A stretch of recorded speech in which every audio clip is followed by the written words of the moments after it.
North Carolina. It's one of America's original colonies, where humans took the first powered flight, and breathtaking beauty rings from the highest peaks in the east. It was here where America's most famous pirate met his fate. And a barrier island still holds the secrets of what may be the nation's oldest unsolved mystery. Aerial North Carolina journeys from the Outer Banks, across inland forests, to a mountain that's guided travelers for centuries. It was here where 4 brave students changed the course of history. Tobacco is king, and Confederate troops marched through the pitch of pine forests. This is the Tar Heel State, North Carolina.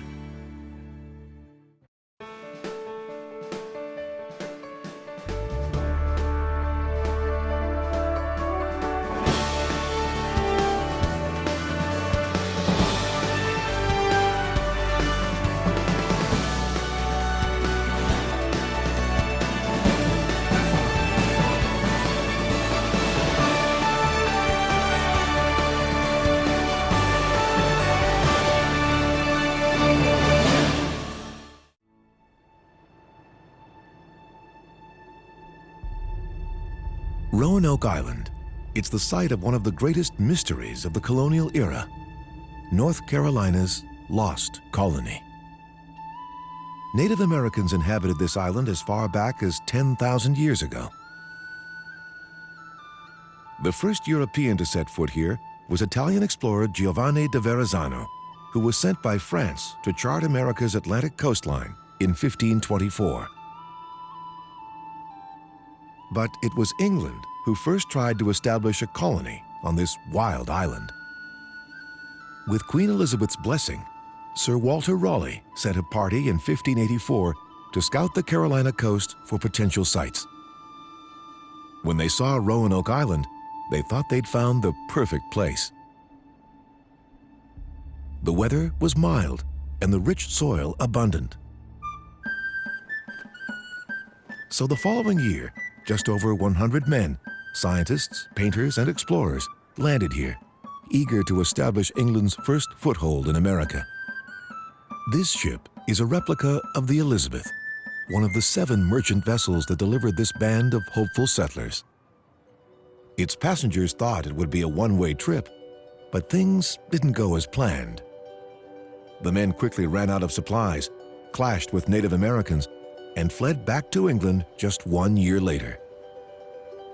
In 1587, a new group, 119 men, women, and children, tried to make another go at settling Roanoke Island. But when a supply ship arrived here 3 years later, they found a chilling sight. The entire colony had vanished. The settlers' houses had all been taken down, and their earthwork fort, which stood here, was deserted. The only clue left behind was the name of a nearby island, Croatan, carved into a wooden post. So, what happened to North Carolina's notorious lost colony? Were they massacred by Native Americans? Or were they assimilated into a friendlier tribe on Croatan Island? The puzzle has fascinated historians for centuries, and the public too. Every summer night, here at the Waterside Theater, players reenact the tale in a performance called The Lost Colony. The colony is also commemorated at the island's Elizabethan Gardens, named for the monarch who sent the doomed settlers. A plaque at the entrance reads, "From this hallowed ground, they walked away through the dark forest into history." Some of the live oaks in this garden are over 400 years old enough to know the secret of what happened to the lost colony of North Carolina. Roanoke lies on North Carolina's Outer Banks, 175 miles of barrier islands lined by long stretches of sandy beach. Millions of visitors flock here every year, drawn to the mild climate and surfside cottages. But life here is at the mercy of the mighty Atlantic. No beachfront structure is immune to the ocean's destructive force. Not even this house on Cape Hatteras, made famous in the 2008 movie Nights in Rodanthe. When this home, called Serendipity, was built in 1988, it stood 400 feet from the ocean. But constant pounding from storm waves has slowly eaten away the beach.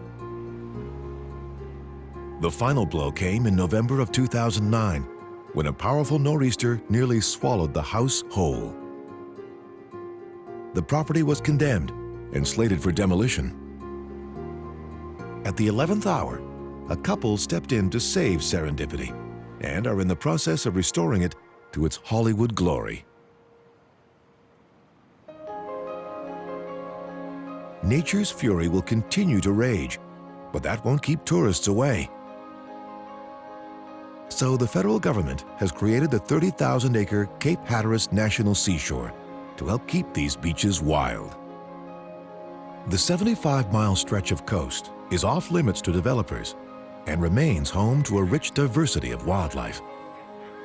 The Hatteras Seashore serves as a major avian migratory stop and provides crucial feeding and nesting grounds to nearly 400 bird species.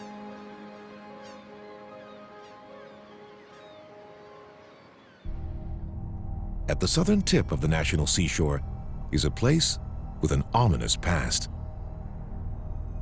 This is one of the most remote places in North Carolina, Ocracoke Island. The only way for most people to get here is by ferry. Its seclusion is what first drew settlers to the island, and later, one of America's most notorious outlaws.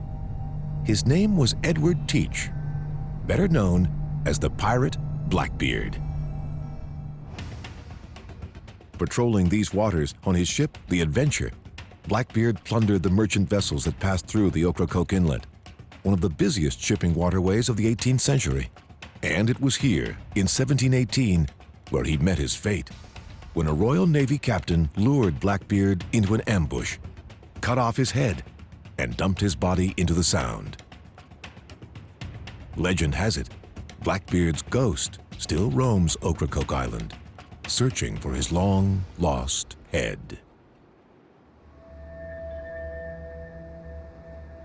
Fishermen and surfers alike are drawn to North Carolina's coast, but there is danger beneath these waters, especially for big ships. A treacherous 12-mile-long sandbar called Diamond Shoals lies just off the coast, conspiring with powerful ocean currents to pull ships to their demise. Well over 1,000 vessels have gone down here, earning the area the nickname, the Graveyard of the Atlantic.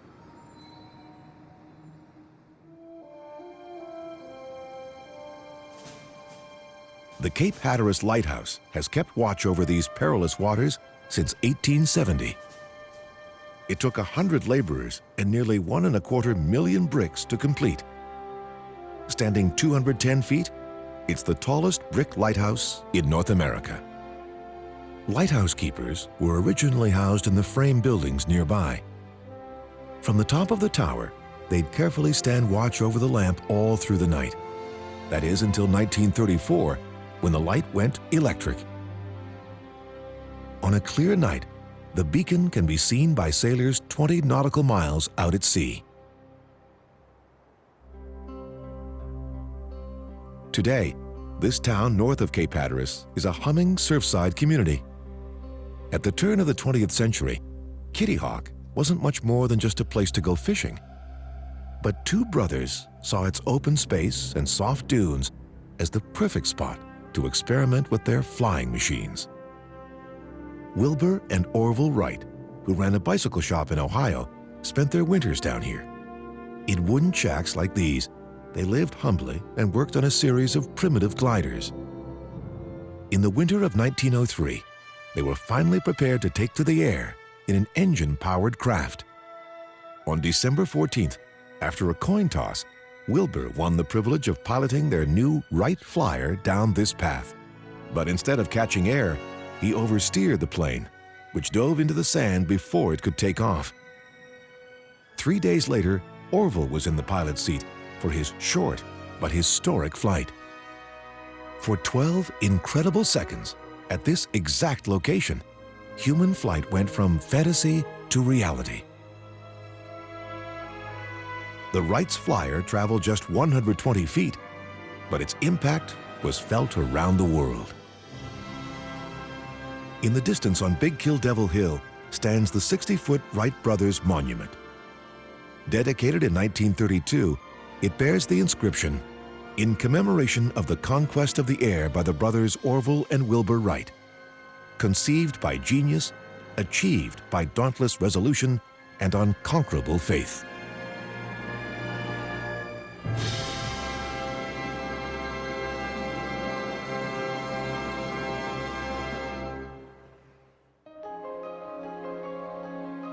Behind North Carolina's barrier islands, a very different landscape emerges.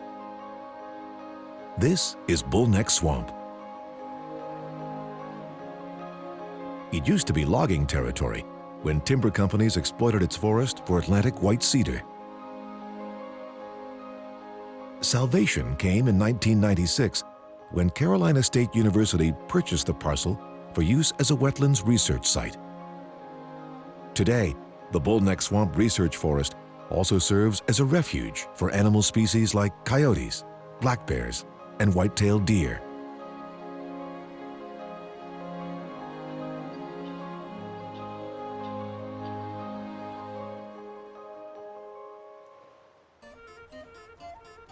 About 75 miles southwest of the swamp lies the second oldest city in North Carolina, New Bern. Named after the capital of Switzerland, it was first settled by Swiss and German immigrants in the early 1700s, in the earliest days of the colony. It was here where William Tryon, royal governor of North Carolina at the time, decided to build a permanent capital. He called it Tryon Palace. Completed in 1770, the elaborate Georgian-style mansion served as both a government building and as Tryon's personal residence.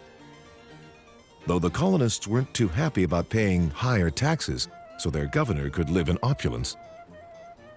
Ultimately, Tryon only got to live in his palace for a year before he was made governor of New York and moved away.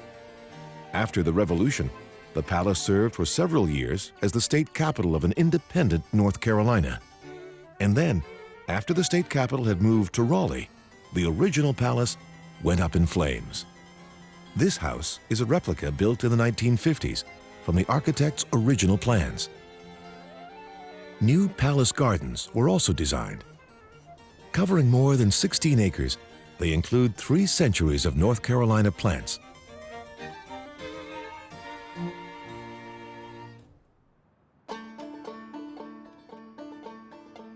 By the mid-19th century, the port city of New Bern had grown into the second largest city on the North Carolina coast, a strategic target for the North during the Civil War. In early 1862, Union General Ambrose Burnside marched decisively into town, overpowered the woefully unprepared Confederate troops, and occupied New Bern for the remainder of the war. Several decades after the war's end, New Bern became the birthplace of an American icon. Here on Middle Street, a young druggist named Caleb Bradham opened a small pharmacy with a soda fountain that served a unique combination of carbonated water, sugar, vanilla, cola nuts, and pepsin. He named it Pepsi-Cola.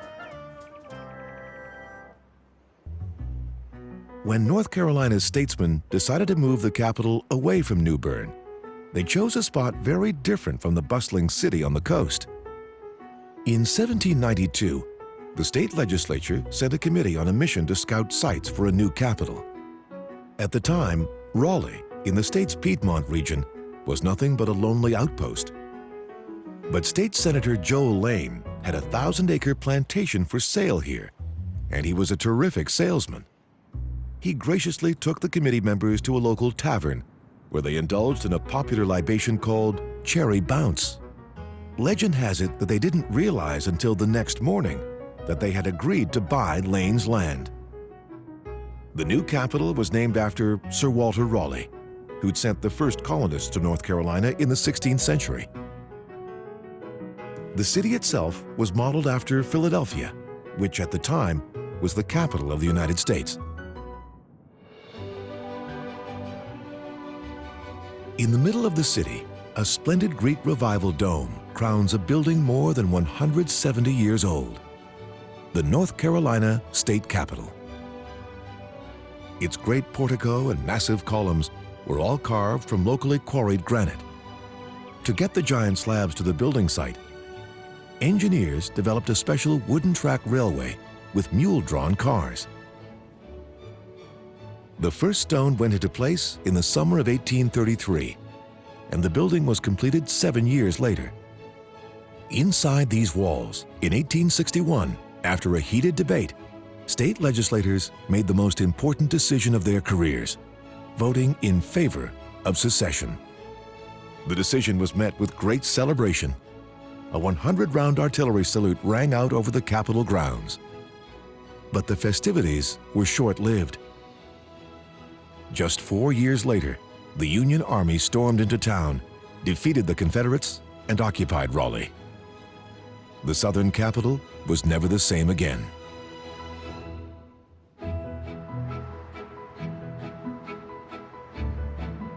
Modern-day Raleigh is one of the fastest-growing cities in the United States, thanks in large part to the work going on here at Research Triangle Park. Founded in 1959, RTP is a 7,000-acre campus where researchers, policymakers, and businesses collaborate on all kinds of scientific and high-tech research. 3D ultrasound technology was developed here, as well as the groundbreaking HIV/AIDS drug, AZT.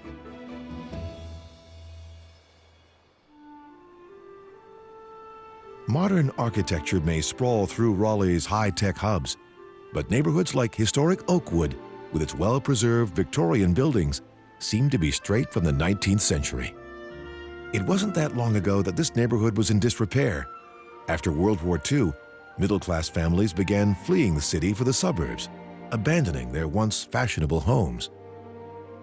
But in the early 1970s, the tide began to turn back, and a few renovations inspired a wave of neighborhood revitalization.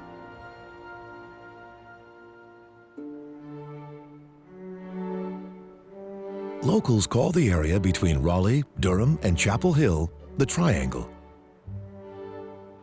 These aren't just the biggest cities in the area. They're also home to 3 prominent universities: North Carolina State, Duke, and the University of North Carolina. Each school has different academic strengths, but they all share one thing in common. Within the last 30 years, each has won the NCAA Men's Basketball Championship at least once. Duke University, formerly known as Trinity College, was born in rural Randolph County in the mid-19th century.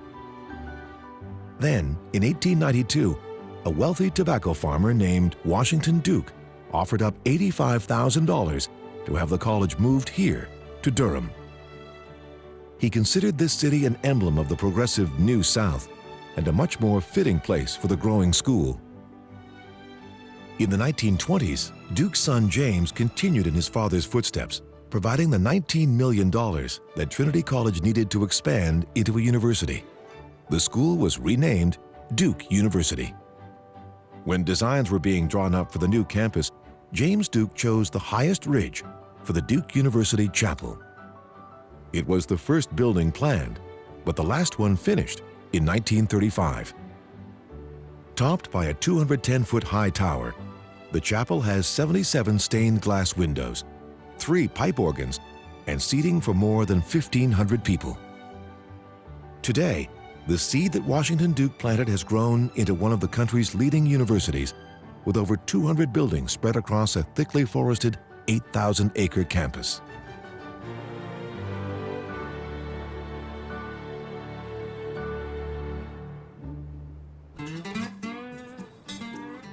Like many cities in North Carolina, Durham was built on the back of tobacco. It even earned its nickname Bull City from the name of a smoking tobacco known as Bull Durham. At baseball parks, the company advertised its tobacco on giant bull-shaped signs placed above the outfield fences, right next to the spot where relief pitchers warmed up. That's how baseball got the term bullpen. A few miles north of Durham stands the Duke family homestead.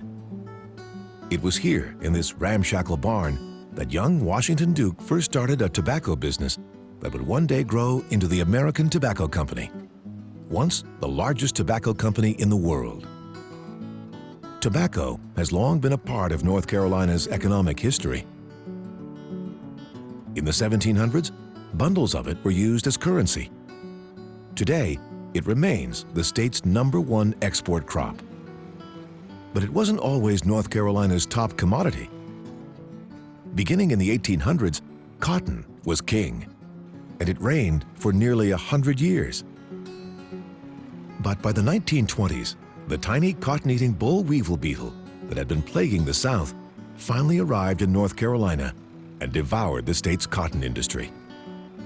Then, in 1978, cotton finally made a comeback. The state was the site of the U.S. Department of Agriculture's pilot experiment to eradicate boll weevils, and North Carolina cotton has been on the rise ever since.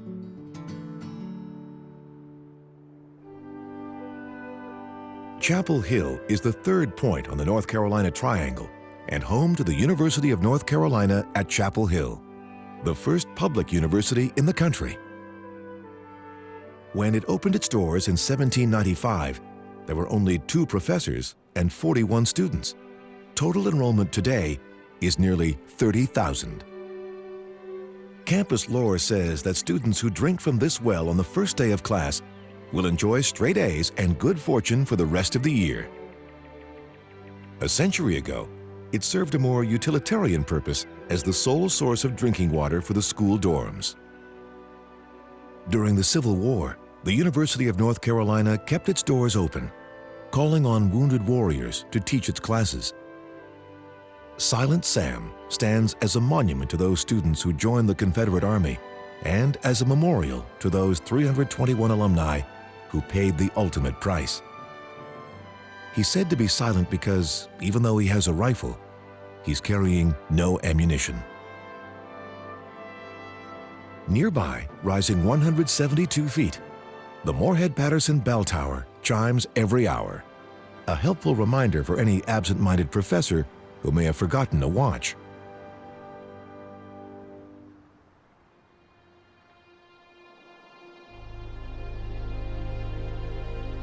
Viewing North Carolina from on high, longleaf pine forests seem to dominate the landscape. But these days, this native species is far less abundant than it used to be.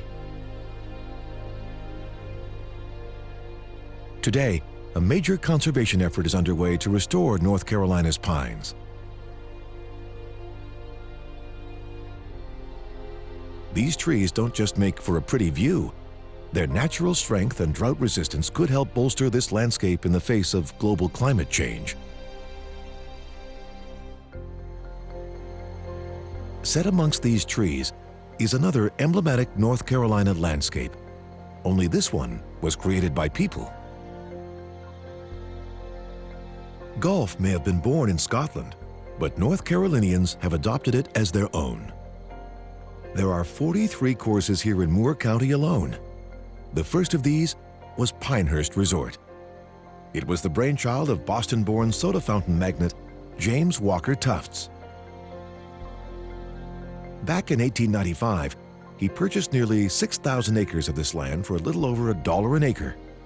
He built 2 hotels, first the Hawley Inn, and then the Carolina, with a master plan of developing a peaceful retreat far from the air pollution of the cities. But when his guests took it upon themselves to start pelting little white balls into the surrounding cow pastures, Tufts decided to build a proper golf course. His resort turned into a golf mecca.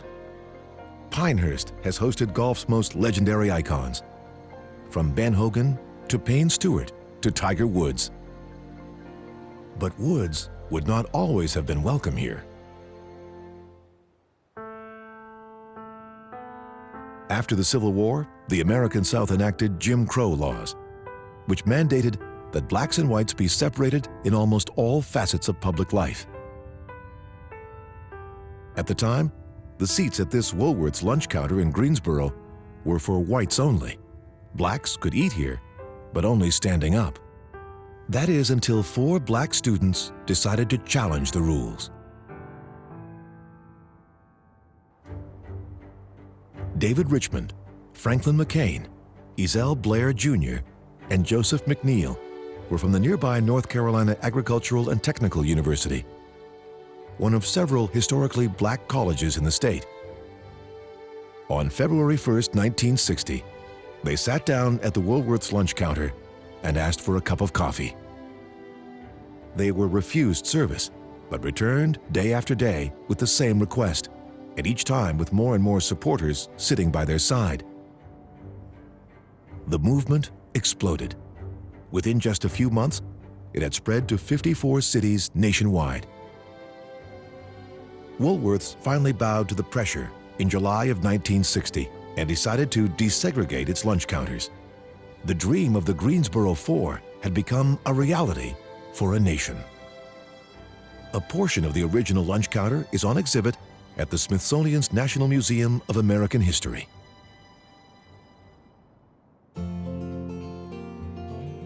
Winston-Salem, North Carolina lies roughly 25 miles west of Greensboro. It's a headquarters for Big Tobacco, but it got its start here in Old Salem Village, which offers a glimpse of early European life in the state. Old Salem was originally settled by Moravian immigrants as far back as 1766. Their influence can be seen in the architecture of the village's historic buildings. Today, this 100-acre village is considered one of the most well-preserved historical sites in the United States.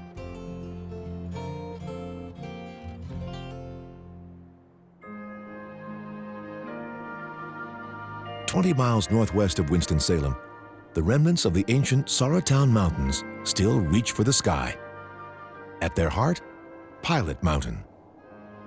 A Native American tribe called the Soar once inhabited this land and called the mountain Jomioki, which means great guide or pilot. True to its name, this mighty peak has served as a guidepost to generations of travelers passing this way. Pilot Mountain State Park, established in 1968, is a favorite destination for hikers. But the mountain itself may be better known as the backdrop of native son Andy Griffith's 1960s TV show.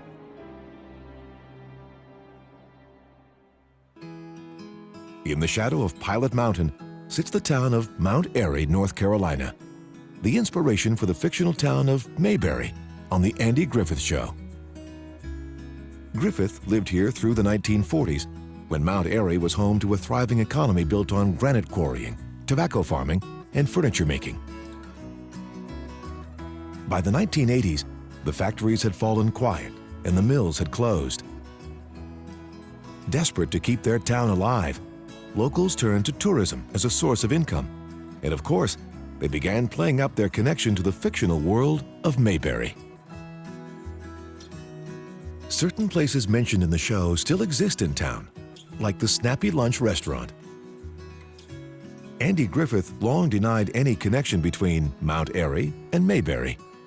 But after a 45-year absence, the actor returned here for a visit in 2003 and finally acknowledged with a grin that his hometown may have inspired Mayberry after all.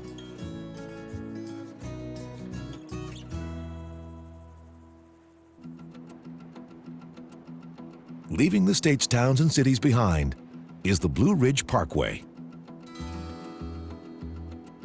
This highway was built as part of a New Deal program meant to keep people working during the worst of times. But in the process, the government created a thing of beauty. Stretching through the Shenandoah National Park and the Great Smoky Mountains, the parkway's 469 miles, rolling from peak to valley, are some of the most scenic in the state. As it winds high up into the Appalachians, the parkway passes old pioneer farmsteads and snow-dusted mountain meadows.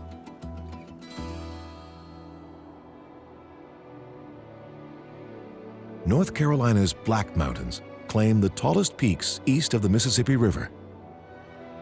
They aren't actually black. It's the evergreen forests that dominate the range that give them their dark appearance.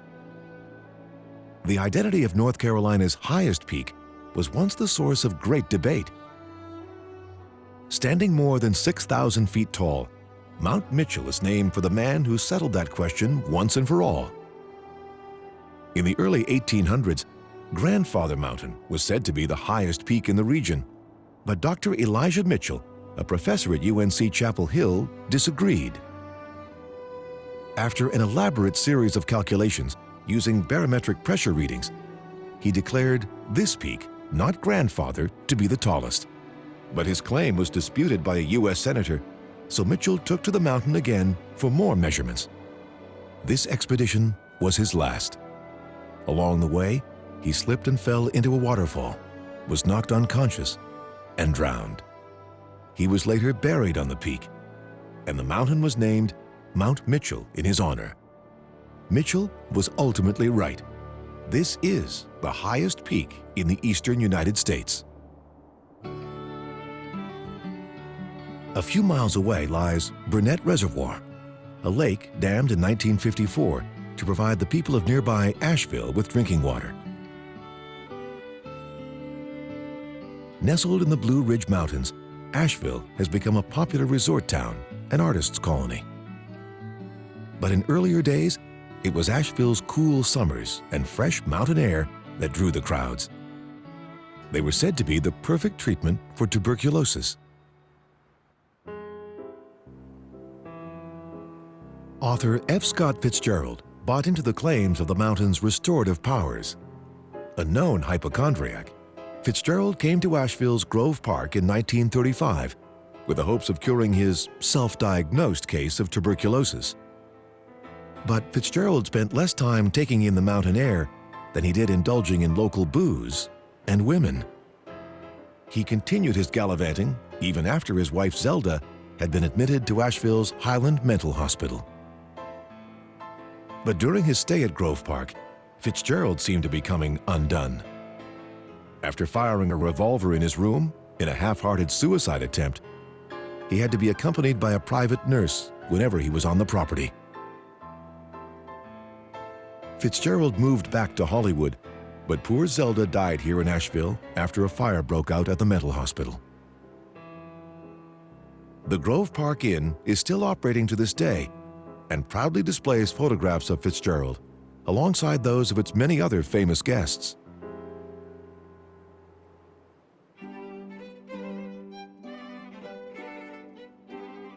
During America's Gilded Age, Asheville was also a popular getaway spot for America's richest industrialists, including the Edisons, Rockefellers, and Vanderbilts, some of whom built country homes here. One of them is the largest private house in the United States. The Biltmore Estate was constructed in the 1890s by 26-year-old George Washington Vanderbilt, grandson of Cornelius Vanderbilt, the famous New York Railroad tycoon. With virtually unlimited resources at his disposal, Vanderbilt's French Renaissance-style estate took more than 6 years to build. And was such a massive undertaking, it required its own brick-making factory and a private railway for delivering materials.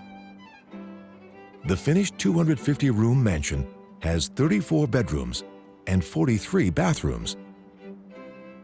When it came to designing the Biltmore's grounds, George Vanderbilt hired the best of the best, Frederick Olmsted, the landscape architect who created New York's Central Park. Olmsted designed formal gardens close to the house, but he also regenerated forest areas around the estate by transplanting trees and encouraging new growth. It was one of the country's very first forest conservation projects. During the Great Depression, Asheville's tourist trade was in decline, so the Vanderbilt family agreed to open the Biltmore for public tours. Today, the estate is visited by more than 1 million people a year.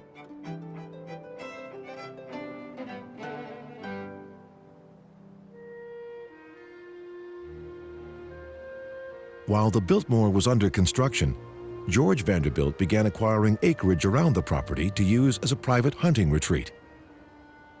This is just one of the parcels he bought, Mount Pisgah.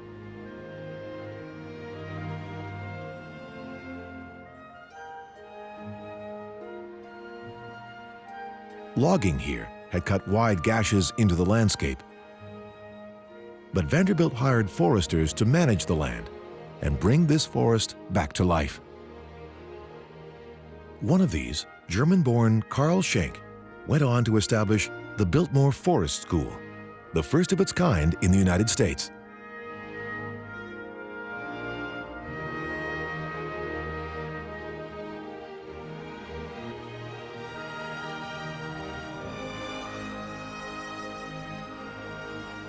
In 1914, the U.S. government bought 87,000 acres of this land from his estate and turned it into the Pisgah National Forest. It's best known as the home to Cold Mountain, the title of the best-selling Civil War novel written by Asheville native Charles Frazier, and later adapted into a film by Anthony Minghella.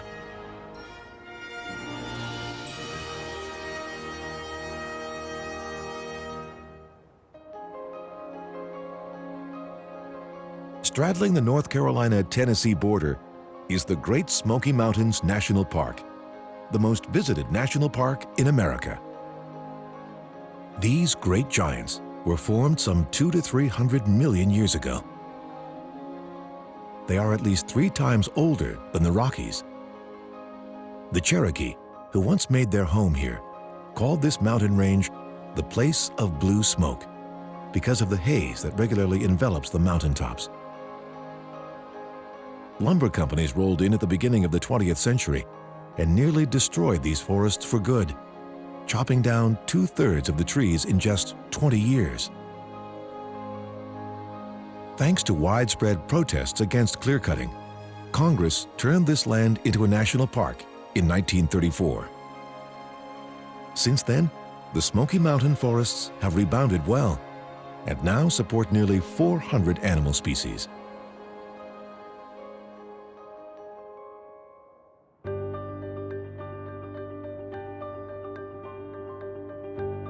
While the state's coast and mountains are known for their unspoiled beauty, a world away stands Charlotte, the biggest city in North Carolina. Named for Prince Charlotte of Mecklenburg, King George III's wife, this has been a bustling town ever since the late 1700s, when the first gold nugget ever found in the U.S. was discovered nearby. During the late 20th century, Charlotte transformed itself from a sleepy textile manufacturing town into a slick financial services hub, the country's second largest after New York. Rising 60 stories, the Bank of America Corporate Center, completed in 1992, isn't just the tallest building on the Charlotte skyline, it's the tallest in the entire state. All of the high-rises here are a reminder of Charlotte's business prowess. But one of the town's most important industries is good old-fashioned car racing. NASCAR, the National Association for Stock Car Auto Racing, is headquartered in Florida, but it calls Charlotte its hometown.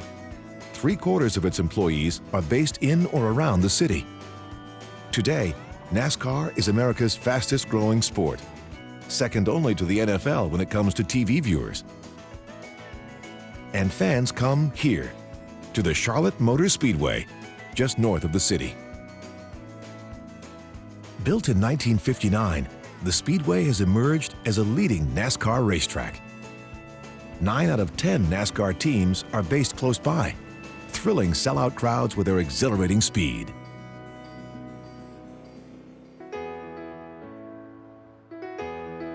Just 20 miles away, the town of Kannapolis celebrates the sport of auto racing in a quieter way.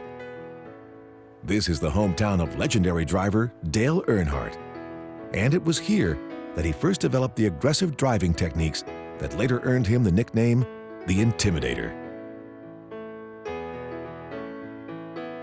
Earnhardt was killed on the last lap of the 2001 Daytona 500 when his car smashed into a concrete retaining wall at 160 miles an hour.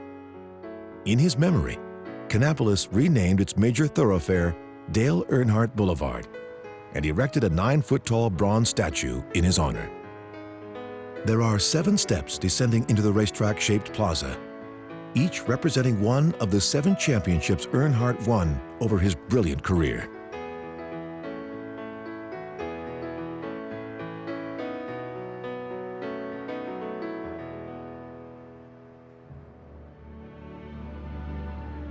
Set on the Cape Fear River, just 20 miles from the Atlantic Ocean, Wilmington, North Carolina is also known as Port City.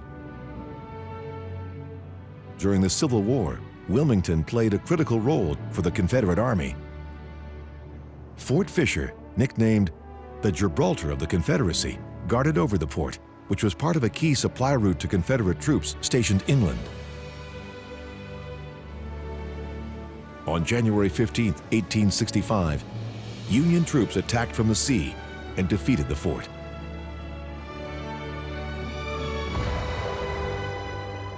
The loss of this vital supply route contributed to the South's imminent surrender.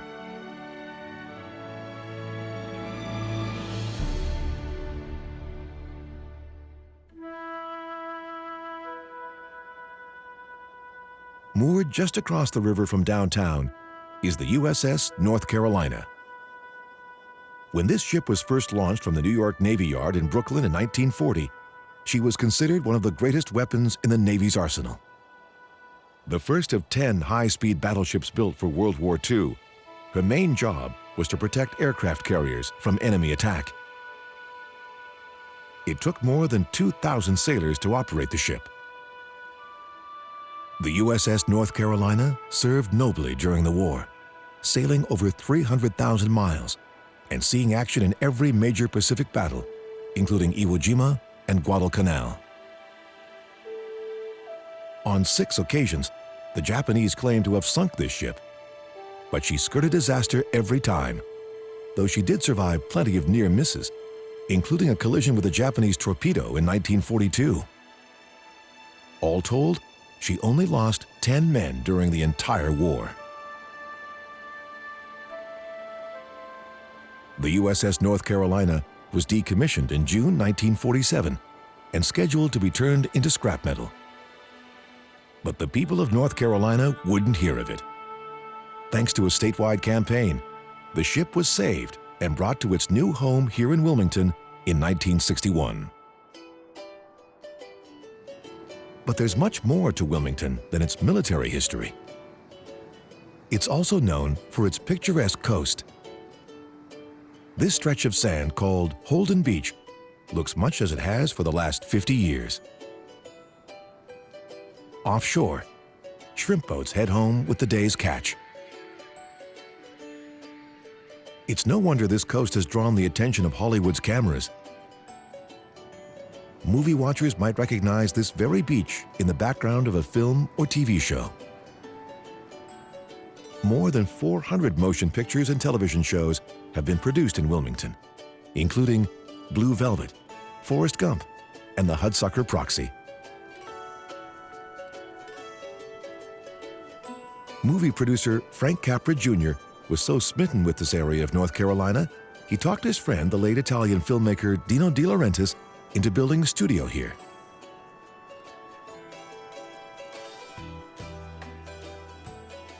Their company, Screen Gem Studios, remains one of the largest TV and movie production companies outside of Hollywood.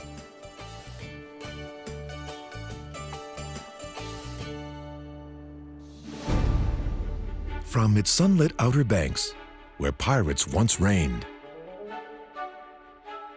to dark inland forests, and a rocky peak that's guided travelers for centuries. North Carolina by air is a chance to understand the compelling history of one of America's first colonies. From stories of its earliest inhabitants and the Europeans who tried to settle its shores, to the 4 civil rights heroes who dared to challenge its rules. Today, North Carolina is home to enduring mystery, giant industry, and famous institutions that may be this southern state's greatest legacy of all.